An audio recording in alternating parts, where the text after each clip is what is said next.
Merci d'être au rendez-vous de votre magazine de prédilection Kiosque a envie de connaître les différentes analyses sur l'actualité politique en République démocratique du Congo. Aujourd'hui, mardi 20 février, marque la fin du délai de 8 jours accordés aux nouveaux députés nationaux exerçant un mandat public incompatible conformément à l'article 19 du règlement d'ordre intérieur de l'Assemblée nationale de la République démocratique du Congo. Selon l'article 19 du règlement intérieur de l'Assemblée nationale, tout député se trouvant dans une situation d'incompatibilité telle que stipule l'article 122 du présent règlement doit faire un choix entre son mandat de député et toute autre fonction qu'il exerce.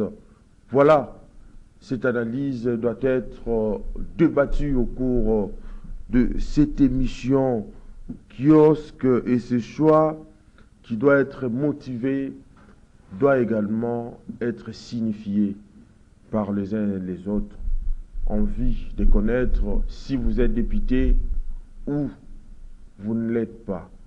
Et puis nous allons aborder la question sur la situation sécuritaire à l'est de la République démocratique du Congo, avec en toile de fond plusieurs conséquences ayant trait à cette situation dramatique à l'est de notre pays. Bien, analyse et commentaire avec nos invités qui viendront nous rejoindre tout à l'heure. Mais avant tout, nous commençons avec Pompon Joly. Vous êtes le bienvenu sur Kiosque. Merci, je vous salue aussi. Très bien. Vous avez suivi comme moi l'actualité sur l'expiration du délai du moratoire accordé aux députés cumulards. Vous ne voyez pas que cette disposition vise à assurer la pleine conformité des membres de l'Assemblée nationale avec les règles relatives à l'incompatibilité des mandats, garantissant ainsi l'intégrité des fonctions parlementaires, surtout au sein de l'Assemblée nationale qui vient d'être installée. Merci pour la question. Vous savez, dans la vie, on doit respecter les normes. Parce que, par définition, on nous a dit que l'homme est un animal, mais à caractère social. Lorsqu'on dit à caractère social, ça veut dire quoi? Ça veut dire qu'on a mis les dispositifs constitutionnels pour que le peuple agisse par rapport à ce que le pays offre comme loi. Et aujourd'hui, je dirais, aujourd'hui c'est la date butoir, oui, selon les délais. Ces délais-là, ce n'est pas le président d'âge qui a proposé, non, c'est un délai qui est dans la Constitution, qui est dans la loi électorale, et en même temps dans les règlements intérieurs qui régissent le fonctionnement de leur ensemble. J'ai été le jour où on a validé les mandats, parce que le pouvoir d'un député commence par la validation des mandats. Exactement. Et ça prend fin à la nouvelle législature, dans 5 ans. Mais un député qui est d'abord un député c'est un élu du peuple. S'il se retrouve au niveau de l'Assemblée nationale, parce qu'il y a une base qui a choisi pour parler à son nom. Parce que le député a 3 rôles. Il est là d'abord pour légiférer, le député est là pour contrôler, et le député est là pour représenter un peuple. Alors, quand vous faites le cumul des fonctions, oui, est-ce que vous auriez la facilité de répondre aux déshydratats de votre population? Je dirais non. Je dirais non, vous serez un peu dispersé. Et comme la loi demande que, après la validation des mandats, le 8 jours restant, c'est aux députés de faire le choix. Et aujourd'hui, je pense que, après l'émission, peut-être nous allons suivre comment les députés et les ministres ont commencé à poser leur démission. J'ai vu un petit message en vénal ici, qu'un ami m'a transmis, que Kamere, depuis hier qu'il a déposé, oui, sa démission. L'IAO également. L'IAO également. Par exemple, et par fonction, je dis chapeau bas. C'est ce qu'on attendait d'eux. Et alors, selon ordre hiérarchique, celui qui vient juste après le Premier ministre Samuel Condé, c'est le ministre de l'Intérieur, je pense. Alors, lui également, il est député. Il doit démissionner. Mais moi, je vois dans un autre aspect. Vous savez, je ne sais pas comment est-ce qu'on avait conçu la Constitution congolaise. Nous avons passé presque 8 mois, nous allons passer presque 6 à 7 mois sans gouvernement. Or, le gouvernement, c'est quoi? C'est un moteur de régulation de la vie humaine. Lorsque le gouvernement est démissionnaire, ou le gouvernement, comment dirais-je, exécute des affaires courantes, dans l'esprit déjà du chef, de la personne qui gère, il ne doit pas donner le meilleur de lui parce qu'elle se dit, bon, je suis ici momentanément, peut-être dans 1-2 mois, je vais quitter. Non, il n'est pas là avec eux. L'esprit n'est pas là. Il ne va pas travailler en bonne et due forme. Si on peut revoir quand même certaines dispositions de la Constitution pour éviter ces vides juridiques-là, parce que ça fragilise les pays. Vous savez, depuis qu'on a commencé les élections, le 20 décembre d'abord, la date où on a lancé la campagne, avant les 20 plutôt. Moi, je suis passé à 2 reprises à l'hôtel du gouvernement, je vous dis, il y avait un vide, il n'y avait même pas de guérides, les parkings étaient vides, au ministère, il n'y avait aucun ministre, tout ministre était dans les terrains, sur le terrain plutôt, pour faire la propagande.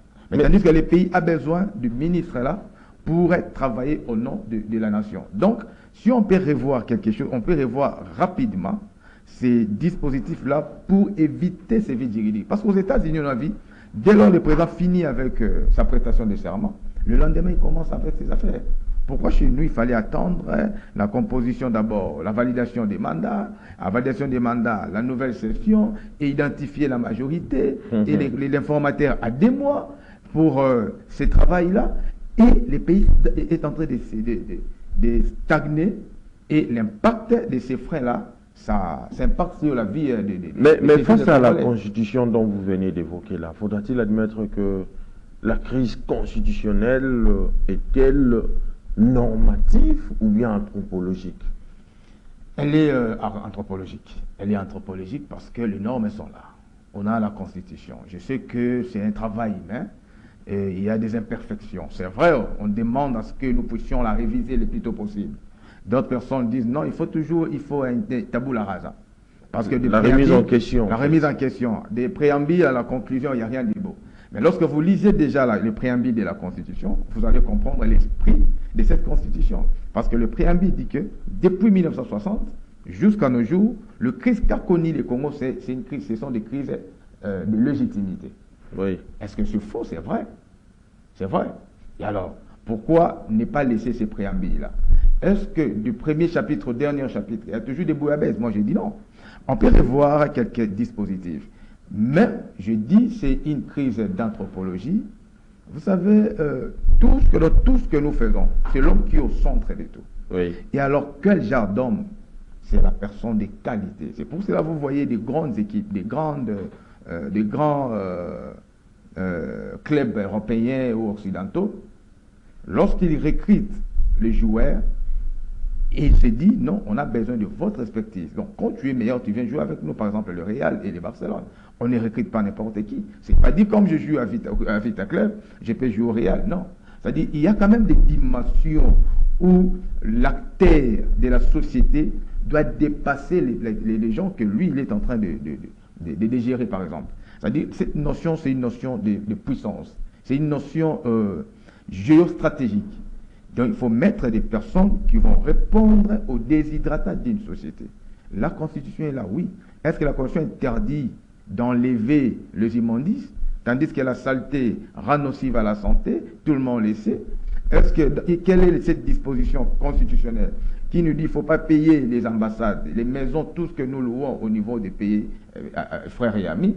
On a des arriérés, on ne paye pas. Les personnels des ambassades dans des pays étrangers ne sont pas payés au Congo. C'est la Constitution qui l'interdit, c'est l'homme congolais qui l'interdit. Vous voyez? Alors, oui, on doit réviser la Constitution, mais pourquoi ne pas aussi laver les cerveaux, les cervelettes des Congolais? Donc, il se pose un problème d'homme, comme vous l'avez vu. Exactement. Mais il y a une certaine opinion qui estime qu'il faut changer cette Constitution. Qu'en dites-vous? Je suis d'avis. Je fais un remarque ici. Avant le 20 décembre, on a passé 1 mois de propagande. Lorsque vous allez à l'hôtel du gouvernement, tout ministre était absent. Or, le gouvernement doit travailler pour réguler, pour donner le bien-être de sa société. Est-ce que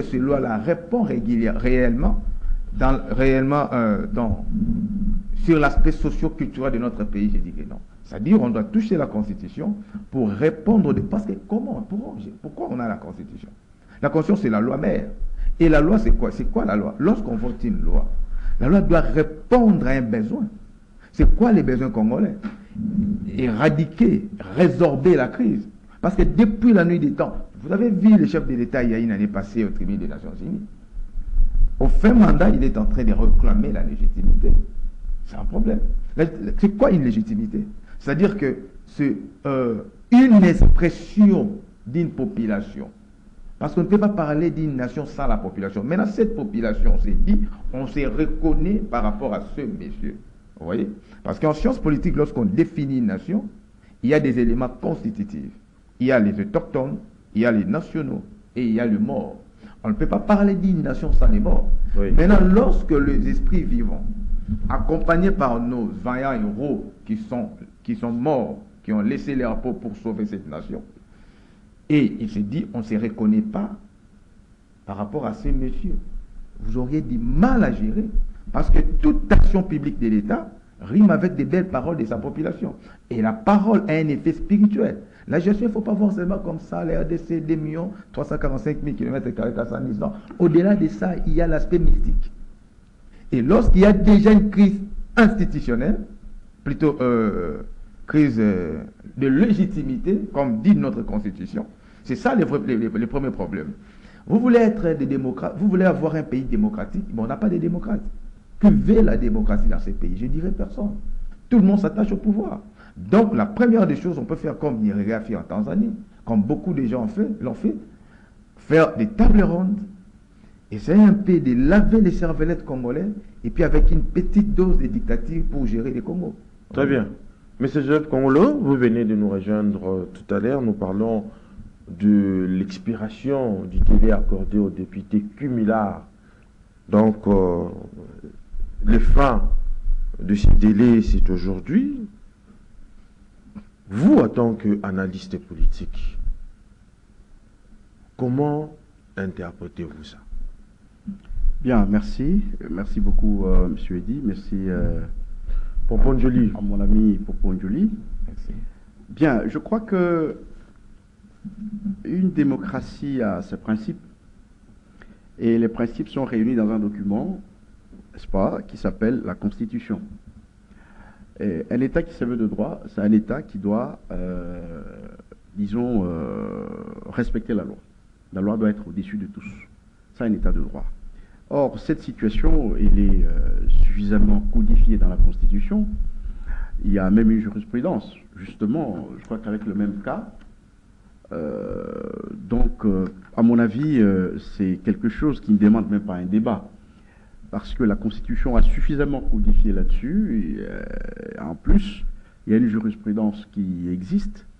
Donc, après un mandat, c'est normal que le porteur du mandat public puisse prester en tant que mandataire, n'est-ce pas?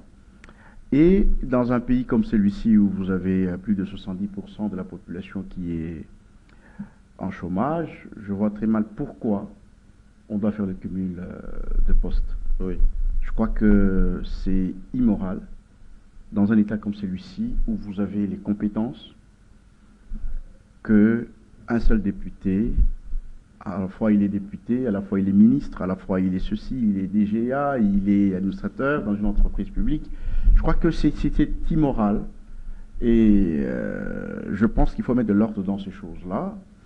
Si la loi n'arrive pas assez clairement à s'exprimer là-dessus, je crois que ce sont des éléments de complément que le législateur devra désormais intégrer dans la Constitution pour à la fois que celui qui a été choisi par le peuple fasse le travail pour lequel il a été choisi. Voyez-vous? Oui. C'est ça qui est important. Il ne faut pas que moi je sois choisi comme député et puis demain on me trouve administrateur dans une entreprise, je ne preste plus ou déjà dans une entreprise. Je crois que quelque part il y a quelque chose qui ne marche pas. Il y a quelque chose qui ne marche pas. Nous aimerions revenir, n'est-ce pas, des meilleures dispositions d'esprit, mais aussi à la vérité constitutionnelle, celle qui veut que celui qui est choisi pour être bourgmestre, eh ben, qu'il reste bourgmestre. S'il a des compétences des compétences pour lesquelles on a besoin à d'autres niveaux, n'est-ce pas, du pouvoir, je crois qu'il doit se référer assez suffisamment à ceux-là qui lui ont donné du pouvoir pour pouvoir abandonner ce travail et aller... Mais Joseph Kongolo, alors que la formalité paraît n'est pas posé problème, Oui. un débat visiblement sans objet tend à s'inviter dans un dossier où le cumul n'est pas autorisé par la loi ou par la Constitution. Mais vous avez évoqué à ce sujet la jurisprudence. Oui.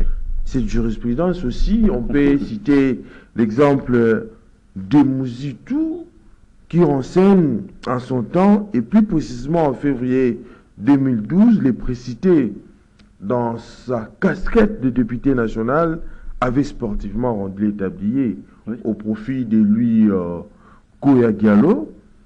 C'est ces derniers qui avaient expédié en tout cas des affaires courantes. Vous ne voyez pas que, en principe,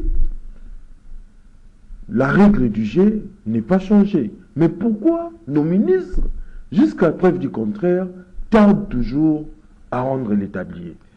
Est-ce que ça risque d'être une intention? Parce qu'en fait, le délai expire à minuit aujourd'hui. Oui. Donc, j'ai lisé, je ne sais pas si tu as vérifié, qu'il y avait... Mais pourquoi attendre la une fin, cascade. la fin du délai? Mais c'est ça ça que le la loi problème. dit. Non, C'est ça le comble. non, monsieur Eddy, je crois que j'aurais bien voulu que tes propos seraient valables demain. Mais aujourd'hui, tant qu'il y a encore du temps pour déposer sa démission, je pense que donnons-leur quand même un peu de bénéfice de doute, parce qu'en fait... Mais pourquoi attendre jusqu'à 8 jours? Pourquoi ne pas déposer, en fait, au lendemain de la validation des mandats des députés? C'est tout à fait normal. Là, vous êtes dans Parce un que autre parmi débat. nous, parmi ces ministres, Ouais. il y a des ministres qui ont fait 3 ou 2 ans et demi. Et Oui. pensez-vous qu'ils n'ont pas pu profiter Non. de leur labeur? Non, non, monsieur Eddy. Moi, je crois que, attendons, après minuit, nous pouvons apporter, si tu veux bien, des appréciations sur le comportement des uns des autres. Mais jusqu'à preuve du contraire, comme la loi a donné une date butoir, donnons la date butoir. Vous savez qu'il y a d'autres qui sont en mission, pour l'instant, qui sont en mission. Évidemment, même si on est en mission, il y a une procédure administrative qui peut faire en sorte qu'ils déposent sa démission, bien qu'ils soient en mission. Cela est aussi possible dans une administration, comme on appelle, travel administration, quelque chose comme ça. Donc le ministre a la capacité d'envoyer un document officiel. Donc moi je crois que il faut respecter le prescrit de la loi. Le président de la République, parmi les revendications de l'UDPS, il y a l'état de droit. Oui. Et on doit respecter cet état de droit, surtout dans des domaines aussi clairs, suffisamment codifiés par la Constitution, et il y a une jurisprudence qui existe. Je crois qu'il n'y a pas dérogé à une telle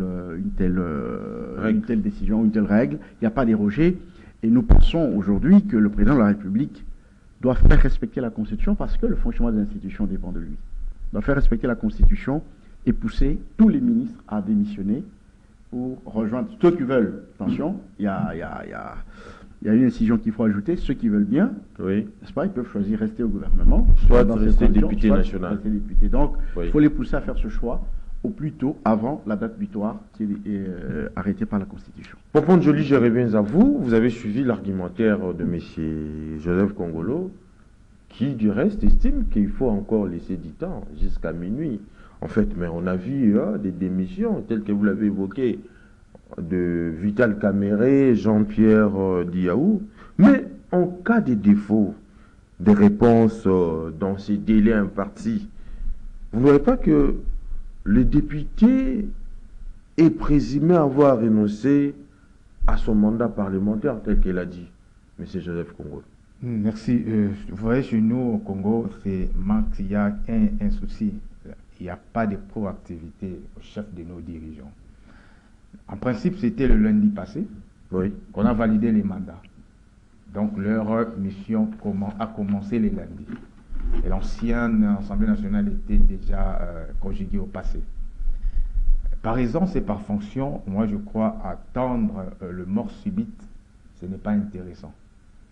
Parce que quand on dit la date butoir, si on doit compter le nombre d'heures après la plénière du lundi, Et surtout que le droit du travail nous dit, le travail commence à 8 heures, ça prend fin à 16 heures, 8 heures du temps du travail, c'est pas à 17 heures, où on doit aller déposer dans un bureau parce que tous les bureaux seront déjà fermés.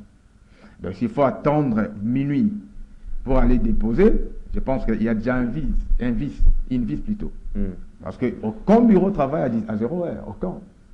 Donc, on doit être des légalistes. Vous savez, la démocratie, tu sais qui a pris le pouvoir en 2019. Le matin premier, là, quand il a prêté son serment, il y avait des chansons chantées par la population. Papa Lobaki, les peuples d'abord. Oui. Les peuples d'abord, c'est quoi?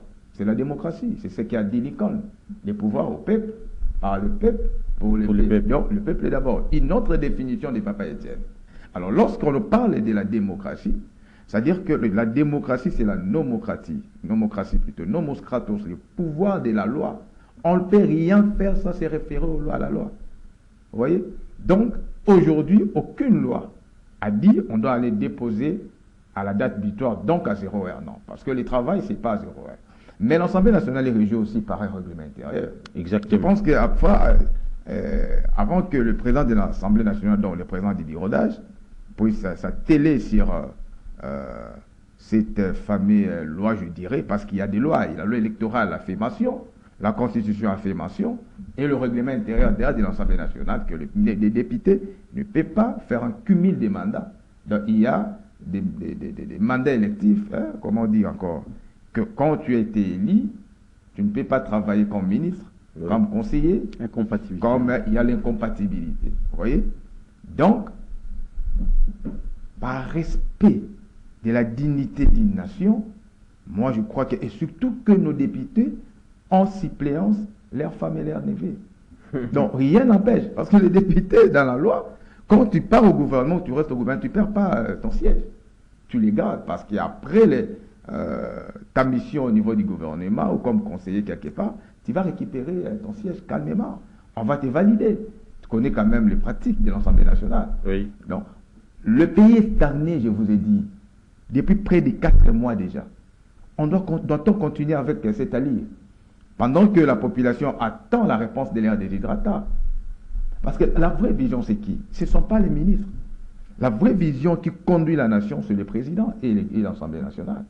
Parce que le président vient avec une vision. Il propose à la population, c'est ce qu'on appelle en sciences politiques la loi de l'offre et de la demande, même en économie.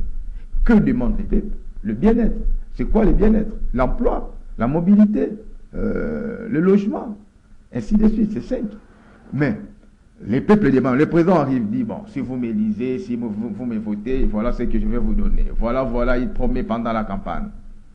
Et le président vient avec ses députés. Si vous voulez que je puisse matérialiser vos besoins, donnez-moi aussi l'Assemblée nationale. Parce que l'Assemblée nationale, c'est vraiment le moteur, les déclencheurs d'un développement d'un pays. Donnez-moi les députés, j'ai besoin de 251 députés pour constituer, pour nommer mon Premier ministre. Malheureusement, avec la configuration de notre pays, c'est difficile à un parti d'avoir 251 députés, alors ça demande des coalitions.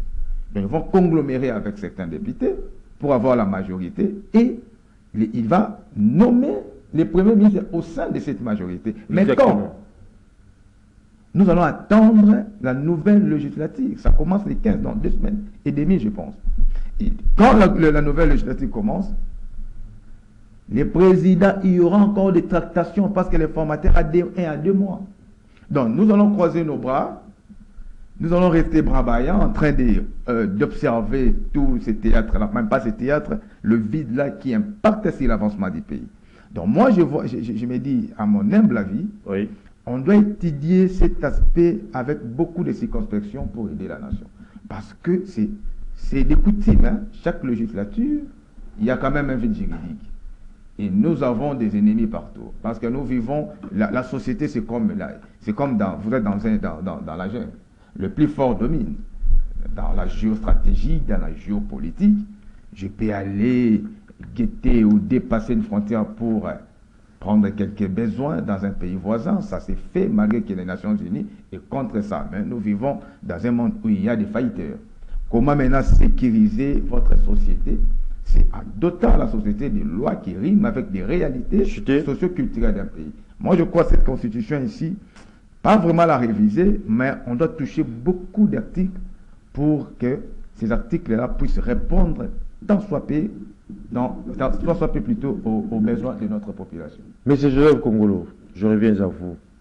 Quelque part, il y a la loi, mais d'autre part aussi, il y a l'élégance politique. Par l'élégance politique, ces ministres ne pouvaient pas carrément démissionner avant qu'on puisse imposer cette problématique de cumul des fonctions. Oui, moi je crois que il y a l'éthique, parce que l'élégance relève un tout petit peu de l'éthique politique. C'est tout à fait normal. Mais moi je pense que comme la Constitution a donné une date butoir, et je dois revenir sur ce que Jolie a dit tout à l'heure. Vous savez, nous avons voté une loi sur le numérique. Vous vous rappelez? Oui. Cette loi nous impose de nouvelles pratiques, administratives en particulier. Ça veut dire qu'il peut écrire une lettre de démission, n'est-ce pas? Et il expédie ça par voie électronique au destinataire. Voyez-vous? Donc, il peut le faire à 22h. C'est avant minuit, n'est-ce pas?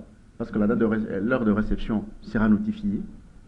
Quand on envoie un message, vous avez une date de notification, une heure de réception. Donc c'est pourquoi je dis que ne soyons pas encore beaucoup plus rigoureux à l'égard de ceux qui ne l'ont pas encore fait, tant que nous n'avons pas encore atteint la date butoir. Il a parlé de la culture. Vous savez, moi je le dis toujours que la culture politique, pour une société qui doit se développer, une culture politique démocratique sécularisée, cette culture n'existe pas encore. Ça n'a pas encore formaté l'homme politique qu'il faut. Donc il faudra du temps pour que cette notion puisse devenir une réalité. Non seulement du temps. Quels sont les canaux de formation de cette culture politique? Où sont ces canaux que vous avez aménagés, que la société a aménagés pour former, n'est-ce pas, formater cet homme politique qu'il faut, particulièrement pour ce troisième millénaire? C'est qui? Où sont les canaux? Il n'y en a pas. Il n'y en a pas non plus. Vous avez un ensemble des valeurs qu'il faut transmettre, n'est-ce pas? Oui. Au personnel politique. Ces valeurs, qui les diffuse? Qui diffuse ces valeurs? Il n'y a pas de structure qui diffuse ces valeurs. Moins encore l'université. J'insiste, moins encore l'université. Je n'ai pas vu des structures de formation éthique politique. C'est vrai, il y a un cours sur l'éthique politique, mais en réalité, la formation sur l'éthique politique n'est pas destinée aux étudiants, c'est destiné au personnel politique. Or, le personnel politique n'a pas fait forcément les sciences politiques. OK? Alors, où sont les canaux de formation, de culturation? Il n'y en a pas. Et ça, nous devons faire un grand effort. C'est pourquoi nous avons parfois des hommes politiques, on se demande comment il est arrivé là. Vraiment. On se demande. Aucun réflexe, aucun flair politique, rien. Il est là, il ne connaît rien, même incapable de choisir des hommes qu'il faut à ses côtés. Impossible. Donc, nous avons de sérieux problèmes. Ça, je l'ai dit sincèrement, je l'ai toujours dit. Nous avons de sérieux problèmes. Justement, puisque nous avons de sérieux problèmes, oui. Ces problèmes sont-ils normatifs ou bien anthropologiques? Non, ce ne sont pas des problèmes normatifs. Parce que nous avons tout copié. Qu'est-ce que nous avons créé de nouveau? C'est la Constitution? C'est le régime politique? Nous n'avons rien. Même pas l'administration. Même le fonctionnement, nous n'avons rien créé. N'est-ce pas? Mais nous avons pris des lois qui existent déjà. Oui. Nous en avons constitué notre charpente politique, la Constitution, qui n'est pas nouvelle. Nous l'avons certainement copiée sur d'autres modèles. Voyez-vous? Le problème, c'est un problème d'ordre, forcément, de l'homme, l'éthique, l'anthropologie politique de l'homme. C'est ce qui nous manque. Et ce qui est plus grave, c'est que nous n'avons pas de canaux de formation, des réseaux de formation de ces hommes politiques. Si vous allez en France, vous allez trouver l'ENDA. Il y a des structures. École d'administration. Oui, on vous donne l'éthique d'un fonctionnaire. Mais on a eu ça ici, non? Ah, mais ça ne fonctionne plus. J'ai entendu qu'on a repris. Non, c'est déjà de retour. C'est déjà de retour, mais il n'y a pas encore d'effet sur le terrain. Parce que, vous savez, Cela s'est transformé en Makanda Kabobi, je crois. Bon, à l'époque du maréchal. Effectivement. Quand vous arrivez en France, vous avez toute la classe politique, elle est passée par l'ENDA. Je crois que c'est l'ENDA. Oui. École nationale d'administration. Je crois. Oui. Vous avez les premiers éléments. Le véritable comportement d'un fonctionnaire d'un politique. Ici, on n'en a pas. On en avait au début, et aujourd'hui, c'est vraiment le jeu libre. C'est le jeu libre. Vous avez des gens, bon, il est infirmier, bon, il vient faire en politique parce qu'il est Noko 2, il est petit frère au Likangou 2 et tout ça. Est-ce qu'il est passé par une structure de formation pour adopter l'attitude qu'il faut, le langage qu'il faut, la tenue qu'il faut, oui, et même la compétence? Ah, c'est un problème. Donc, si vous voyez bien, toutes nos institutions, aujourd'hui, ça c'est mon point de vue, ont atteint ce qu'on appelle le seuil de l'incompétence. C'est-à-dire que ce sont des institutions qui ne sont plus capables d'atteindre les objectifs pour lesquels, n'est-ce pas, elles ont été créées. Et pour que ces institutions soient rénovées, il faut ce qu'on appelle, vous appelez ça tous les jours, le renforcement des capacités. oui. Est-ce qu'on fait des renforcements des capacités? C'est ça le problème. La formation n'a pas de fin dans une structure. La formation n'a pas de fin. On ne forme plus, on ne fait plus rien. Voilà pourquoi la société est bloquée. Elle est bloquée. Et pendant que la société est bloquée, il y a ce qu'on appelle les problèmes nouveaux. De nouveaux défis technologiques. Le monde aujourd'hui s'est débridé. Voyez-vous? Comment supporter, comment résister à toutes ces forces si vous ne voulez pas former, vous ne voulez pas reformer les gens, vous ne voulez pas leur donner de nouvelles capacités? C'est un problème. J'avais, en 2019, j'ai écrit au président de la République pour lui demander de monter ce que j'appelle un système national d'intelligence stratégique. Ce modèle, je l'ai reçu. Donc, dans l'échange avec quelqu'un qui travaillait à l'ambassade des États-Unis, il m'a dit, quand un nouveau président de la République arrive aux États-Unis, avant, toutes les ambassades des États-Unis font le tour des États dans lesquels elles sont implantées, font du contact avec la crème intellectuelle, avec la petite population, pour comprendre l'état du monde. Voyez-vous? Oui. L'état du monde. Eux le font pour maintenir leur hégémonie sur le monde. Ils doivent connaître qu'est-ce que le monde veut, qu'est-ce qu'il est d'abord, et qu'est-ce qu'il veut. Et quand le nouveau président arrive, il n'a pas besoin à chercher loin, très loin. On lui fait un rapport sur l'état du monde. Même ici chez nous, même le Congo. Même le Congo. Parce que c'est lui qui me parlait, il faisait justement un tour avec la délégation qui était venue des États-Unis. Donc on lui trace un... Donc on donne la situation du monde. Oui. Et sur base de ces éléments, on peut monter des politiques diplomatiques, des politiques économiques, politiques stratégiques, militaires, facilement avec des éléments de première main. Mais ici chez nous, nous sommes où? Nous sommes où? Très bien. C'était les États-Unis, aujourd'hui c'est la Chine, c'était l'Occident, aujourd'hui ce sont les BRICS. Nous sommes où? Qu'est-ce que nous faisons? Est-ce que nous allons résister au choc? Voilà pourquoi il faut anticiper en créant des structures, comme j'appelle, les systèmes d'intelligence stratégique au niveau national, pour que les intellectuels, n'est-ce pas, de tous les domaines, puissent faire des analyses approfondies sur la marche du monde dans les secteurs, dans les différents secteurs, et nous pouvons construire des politiques de résistance et même de progrès. John Kabessa, vous venez de nous rejoindre tout à l'heure. Nous parlons du fin du délai de 8 jours accordé aux nouveaux députés exerçant un mandat public incompatible. Comme vous le savez, cette échéance marque une étape importante dans le processus d'installation de la nouvelle Assemblée nationale. Vous avez suivi, hein, M. Joseph Kongolo qui a parlé d'un problème anthropologique, c'est-à-dire un problème d'homme, par rapport également au délai qui expire, mais on ne sent pas l'engouement des démissions au sein de certains membres du gouvernement qui ont été élus députés nationaux. Vous, en tant que journaliste, comment voyez-vous ces problèmes? Merci beaucoup, Edi Kabea. Merci aussi à tous les co-débatteurs. Également, bonjour à tous les fidèles téléspectateurs. D'abord, c'est la question, je pourrais dire, la plus épineuse, la question pour laquelle exactement la population attend une suite. Avant également d'être ici, on a fait la ronde de la ville pour voir un peu l'ambiance. Moi, j'ai l'habitude de vous donner également la température du matin. Oui. Donc, je vois d'abord, il y a presque la convergence de tous les motocyclistes et les conducteurs ne girent qu'à la démission d'un ministre ou d'un vice-premier ministre, ministre de l'Intérieur. Je cite son nom exactement, Peter Kazadi. Ce n'est pas moi qui l'ai dit, c'est la rue. Parce qu'on ne veut plus à tout prix de lui, parce qu'on dit qu'ils attendent au moins une délivrance. Donc, c'est-à-dire avec l'échéance de cette date, que Peter Kazadi démissionne, laisse exactement ses fonctions à l'autre ministre, parce qu'il y aura ces mécanismes-là. Les ministres qui démissionnent laissent au moins leurs fonctions pour d'autres qui seront en fonction. Donc, pour expédier les affaires courantes. Les affaires courantes. Il y a une liste de ministres qui sont vraiment recommandés, réclamés par la population, mais il y a une autre liste de ministres qui sont applaudis. Les petits sondages ce matin, j'écoute exactement l'IAO qui caracole, on veut qu'il puisse revenir, même s'il va aller à l'Assemblée, il doit revenir. Oui. J'ai écouté les noms de Patrick Mouyaya. J'ai écouté aussi les noms, une fois de plus, d'un autre ministre, moi je trouve dubitatif. Kakabango. Pour revenir maintenant à votre question sur C, oui.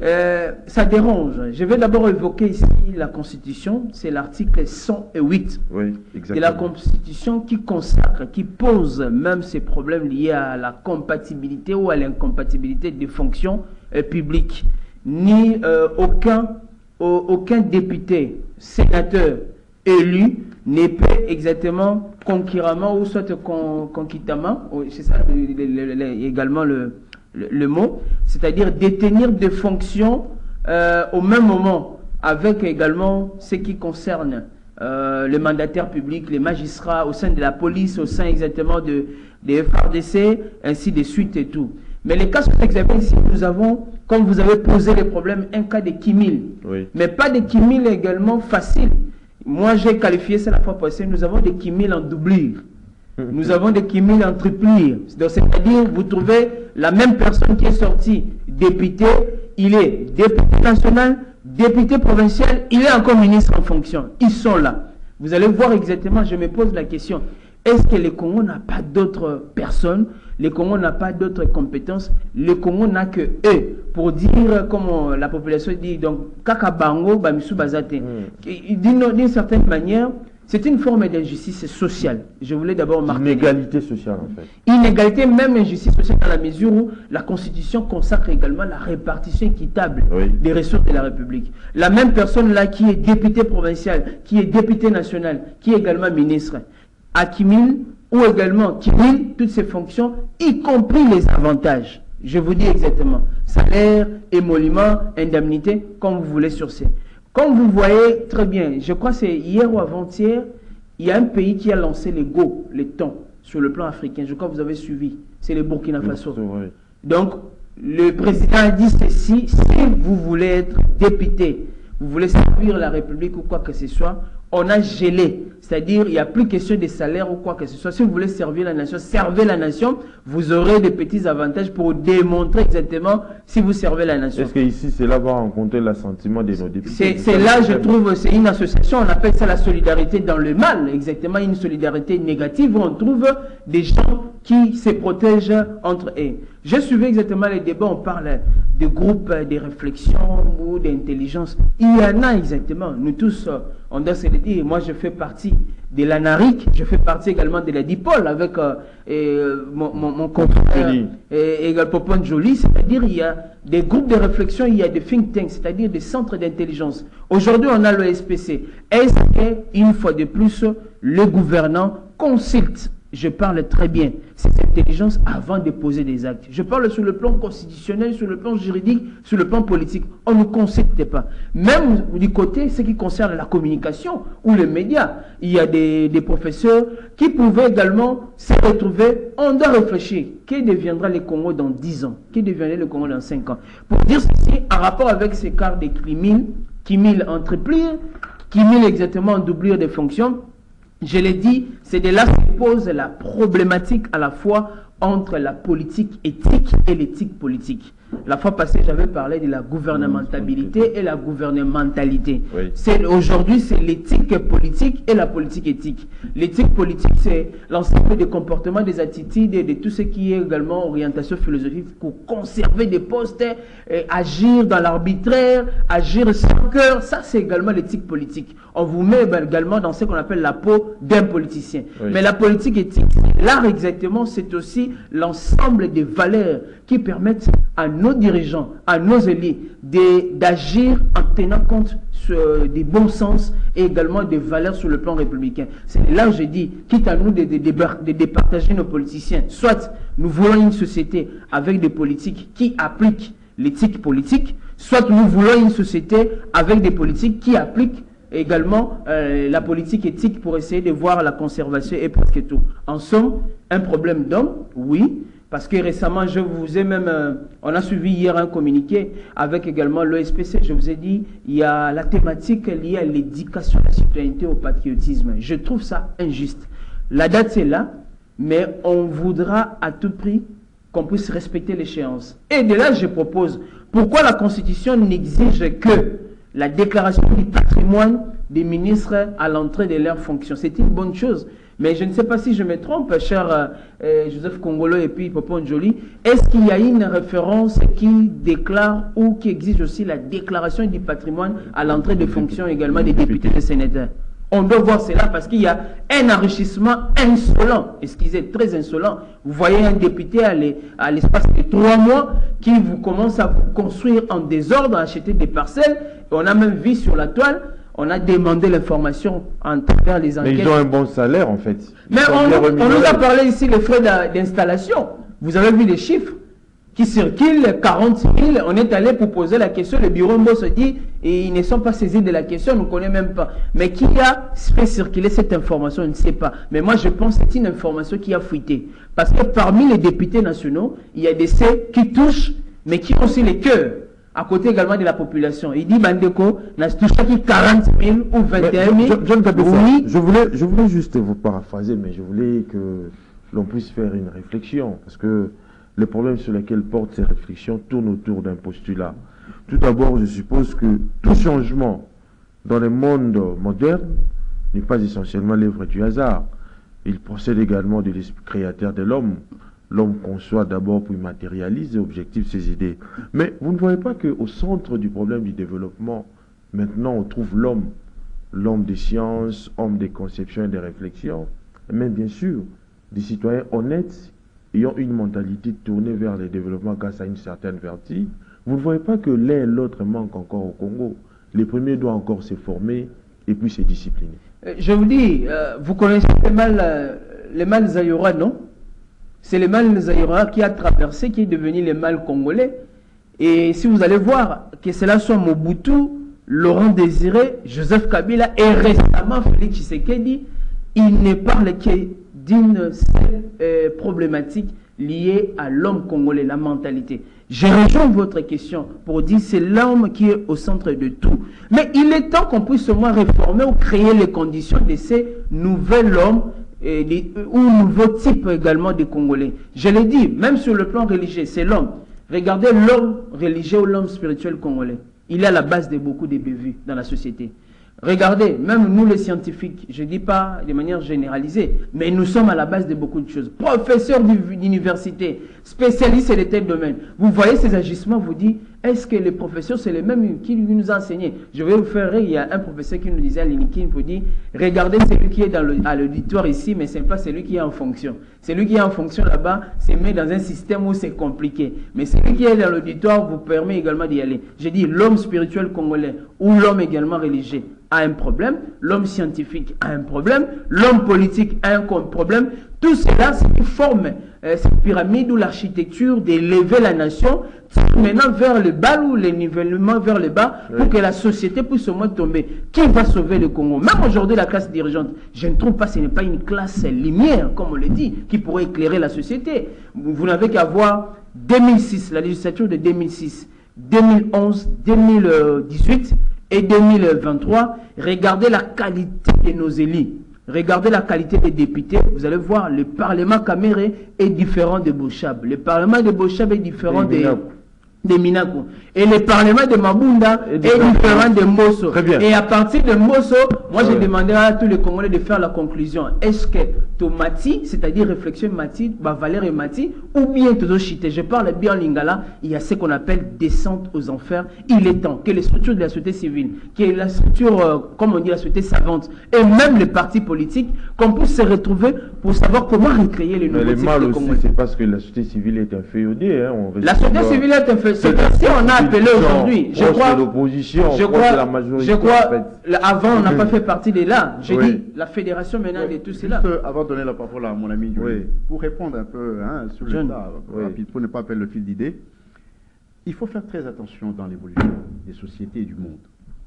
La situation que nous vivons, à une étape de l'histoire, ça a été la situation de la France, ça a été la situation des États-Unis, ça a été la situation de toutes les grandes nations que nous avons aujourd'hui. Ça, il ne faut pas perdre de vue. Le problème qu'il a posé est réel, il a fait la peinture de la société. Mais qu'est-ce qu'il faut? Ce qu'il faut, ce n'est pas que tout le monde va se mettre debout. Nous avons besoin d'un leadership. Où est ce leadership éclairé? C'est ça. Les hommes sont comme des moutons, ne vous en faites pas, peut-être la comparaison est mauvaise, mais les hommes sont comme des moutons. Il faut un leadership éclairé. Toutes les sociétés, si vous les abandonnez à elles seules, elles vont se comporter presque de la même manière. Très bien. Donc il faut un leadership éclairé pour ramener les gens dans des couloirs de développement, des couloirs de réflexion et de transformation. Oui. Tant qu'il n'y a pas un leadership fort, toute société, même si c'est aux États-Unis ou en Europe, eh ben, nous allons vivre les mêmes conséquences. Donc vous affirmez Je vous donne un autre vous exemple. affirmez que le leadership en République démocratique du Congo peine à s'affirmer. Dans tous les secteurs. Nous avons des leaderships sectoriels. OK? Oui. Quelqu'un qui est fort en mathématiques, en économie, en sociologie, mais un leadership politique. N'est-ce pas? Oui. Transformateur. Il n'est pas encore à la hauteur d'apporter des transformations. Nous en avons, mais qui ne sont pas à la hauteur des problèmes que présente le Congo. Mais la pesanteur, il dit il y a quoi exactement? Vous me suivez? Qu'est-ce qui Il n'y en a bloque, pas. cher Non, Joseph? un leadership n'est pas formé par la société. Non, elle s'étire aussi dans la société. C'est Oui, là où- tout à fait, je suis d'accord. Ça, c'est la situation que vit la société Oui. qui donne naissance à un leadership. Ça, je suis d'accord. Mais ce leadership-là ne vient pas d'une formation quelconque. Très souvent, le leadership pise dans le naturel. Ça, c'est la première chose. Je vais vous dire une chose. Je termine. On ne doit pas La s'éterniser France- là-dessus parce qu'on doit changer La de France, chapitre. c'était une grande dictature Oui. jusqu'à la révolution de 89. 1789. D'accord? Vous savez à quel moment la France s'est stabilisée en démocratie? C'est après combien de siècles? C'est vers les années 1800. C'est vers les années 1800, 1900 et quelques. Donc, ils ont passé un temps de transition plus long que le nôtre de 63 ans. Donc, il ne faut pas voir ce que la France est devenue aujourd'hui. Parcourez l'histoire de la France, vous allez comprendre, c'était des dictatures, il y avait... Mais la guerre de 100 ans, c'était toujours dans cette Europe-là. C'est dans cette Europe-là. Donc, les 63 ans que nous avons, à un certain moment, si je dois aller du point de vue purement analytique, c'est vrai, c'est beaucoup, mais c'est aussi peu. Oui. Parce que nous Chuté. n'avons pas eu une suite de leadership éclairé, n'est-ce pas, pour pouvoir ramener la société vers le chemin de la lumière. Très bien. Et ce leadership, nous devons le chercher dans la société. Ou s'il est là, il doit émerger et s'imposer. Regardez Etienne Tshisekedi, hein, quelque part. Vous savez, il y a combien d'Etienne Tshisekedi aujourd'hui dans la société, même dans l'opposition. Même dans notre opposition, il y a beaucoup d'Etienne Tshisekedi. C'est un leadership, mais qui n'a pas été vraiment jusqu'au sommet pour pouvoir transformer, Atteint son amener une paroxysme. transformation, oui, Oui. pour atteindre vraiment le niveau de transformation que la société attendait. Voyez-vous? Très Mais bien. il a été l'un de rares leaders qui est allé plus loin, avec une vision plus claire, alors que Lumumba, il a laissé le peuple très loin de lui. Le peuple ne l'a pas compris. Changeons de chapitre, parce que nous sommes vités par les temps. Je voulais accorder une minute à chacun pour parler cette fois-ci de la situation de l'insécurité à l'est du pays. Pompo Julie, je commence par vous. Face à l'agression de l'est de la République démocratique du Congo, est-ce qu'on peut convaincre la République démocratique du Congo à rechercher la paix par la voie du dialogue? Merci. Il y a un adage qui dit qui veut la paix Une minute. prépare la Parce guerre. qu'on court derrière les Mais les dialogues, vous savez, la négociation constitue l'essence de la politique étrangère. On a créé les Nations Unies pour ça. Et vous avez vu en 1990, si j'ai une bonne mémoire, avec Bistroff Gali, il y a eu quand même de nouvelles, comment dirais-je, les changements lorsque, comment on appelle ça? Mutation. Mutation, mais ce n'est pas vraiment le mot qui convient, mais mutation, disons mutation. Il a essayé de parler de la diplomatie préventive. pour résorber les crises. Parce que c'est ça les Nations Unies. Les Nations Unies n'a pas été créées pour inciter les gens à la guerre ou les pays membres à la guerre. Malheureusement, il avait parlé des services de renseignement, des services d'intelligence, d'une autre manière. Vous savez, il a parlé des États-Unis avant que le président puisse arriver au pouvoir. Il y a un service en amont et puis on présente. Oui. Est-ce que chez nous ça se passe? Ça ne se fait pas. Parce qu'en réalité, les services d'intelligence, les ANR, ce sont des services de l'intelligence. Là, on recrute des meilleurs de la société pour travailler pour le compte de la société. C'est-à-dire avoir les informations. Parce que la force d'une nation, ça se réside au niveau de comprendre tout ce qui se passe au niveau du monde pour implémenter ou arrêter, par exemple, une agression. Vous savez, avant 1994, je chute par là, il y a eu des réunions, des messes noires pour penser comment remplacer Mobutu. Et la dernière rencontre, c'était en Tanzanie avec Nyerere. Pendant que les Zaïre étaient encore sur le plan économique au-dessus, Tanzanie, les gens mouraient de faim, mais Nyerere a dit, moi, je peux tomber Mobutu, parce que beaucoup d'États avaient perdu Mobutu. On a déjà commencé à boutiquer la stratégie. On doit passer par où? Et il fallait créer un scénario ou une sorte de génocide qui n'était même pas un génocide, comme on l'a dit. Et après ce génocide, on a demandé au gouvernement zaïrois de laisser les couloirs humanitaires. Et à partir de ces couloirs que le mal a commencé. Mais l'étude a été faite depuis. Est-ce que les Zaïres de l'époque manquaient des postes diplomatiques? Parce qu'un ambassadeur est d'abord quelqu'un de renseignement. Il a une équipe pour comprendre ce qui se passe là-bas. Oui. Et on a été surpris jusqu'à ce que le Rwandais Bakoti pour nous dominer jusqu'à aujourd'hui.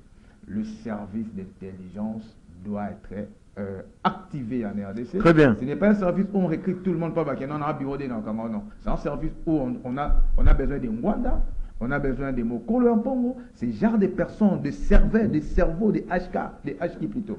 Donc voilà un peu de Mwanda est déjà parti. Mais c'est John Kabesa, Kinshasa, qui est déterminé à en finir avec l'activisme de groupes armés dans l'espace Grand Kivu, a fait recours à la SADC pour déloger les M23 qui occupent des laves de terre dans les territoires de Rutshuru, Massissi, commettant des crimes contre la population civile. C'est également l'occasion de donner un certain nombre de recommandations de la justice civile, mais aussi comment remédier à ces problèmes. Comment remédier rapidement pour répondre à la question? Je pense à une négociation, oui, mais je dirais à la fois ce n'est plus le moment. C'est-à-dire on doit négocier en position de force parce que cela relève aussi de notre posture. La RDC devait une fois de plus démontrer qu'elle est actuellement là, assez non seulement forte, mais en position de force pour aller négocier en faisant également cette épreuve. Je l'ai dit, pour aller vers la SADC, maintenant là, je ne crois plus aux mécanismes régionaux ou même internationaux de résolution de ces conflits. Il faudra qu'il y ait ce qu'on appelle un mouvement de masse, un mouvement de conscience patriotique au niveau national. C'est de là, je crois, vous avez vu tous, nous avons adhéré à la démarche de l'OSPC, l'Organisation de la Société Civile pour la Paix au Congo, qui a eu au moins à taper les points sur la plan, également la table plutôt, rappeler tous les acteurs, à la fois locaux, au niveau des 145 territoires, au niveau de toutes les provinces, pour qu'on puisse même faire fédération des forces.